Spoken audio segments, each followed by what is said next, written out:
السلام علیکم. الله یو شروع وه او په دې سړي باندې څه چل وشو، نو دا الرډي دا کس چې کوم و دا د زړه بیمار و، د زړه مسله وه او ډېر وخت نه دی به دغه کاوه. دا د بریلوي جماعت غټ خطیب و، بیا د زړه بیمار شو او د زړه بیماري ورته راغله، نو زه اوس دې لایو ته ناست وم، یکدم پې څه چل وشو او بس راپرېوتو. نو اوس نه شو ویلی، بېهوشه شو، څه چل پې وشو څوک پرې خبر هم نه دي، دا چېرته ځان له کمره کې پروت دی. الله دې پرې رحم وکړي. دا اوس ګورو چې څه چل کېږي. مړ دی ژوندی دی، اوس د دې نه مړ او د ژوندي پته نه لګي. الله دې رحم وکړي. لایو کې پې یکدم څه چل وشو، خو دلته پسې څوک پسې خاندي، څوک دغه کوي، خو اصل مین وجه دا ده چې دا کس و د زړه بیمار. دا کس و د زړه بیمار او اوس پته نه لګي دې کس سره یې څه انګریز دی که څه شی دی، داسې میچ کې لګیا و. اوس بعضې خلک لیکي چې مرګ یې،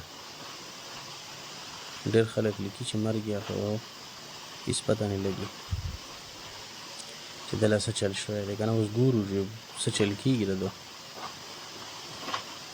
اوس څوک رشته دار یې را خبر شي چې راشي دا سړی اوچت کړي، بلکل ساه نه اخلي که نه.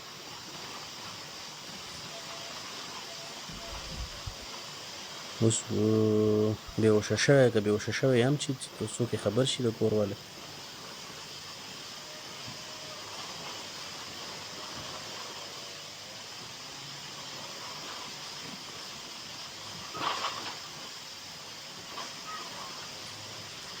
الله دې خیر وکړي.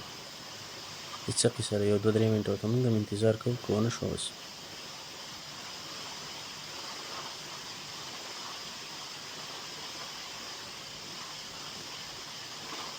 دا اوس هم لایو کې دی. زه دا ویډیو فیسبوک ته اپلوډ کوم. اوس که څوک یې وي نو چې شیر یې کړي چې راشي وله.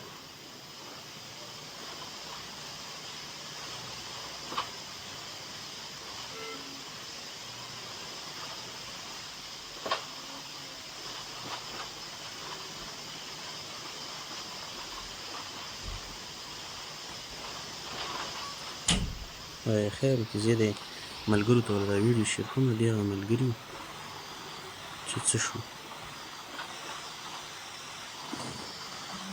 مولانا صاحب ته هم شیر کومه، مولانا صاحب ته شیر کومه. ورګه ښه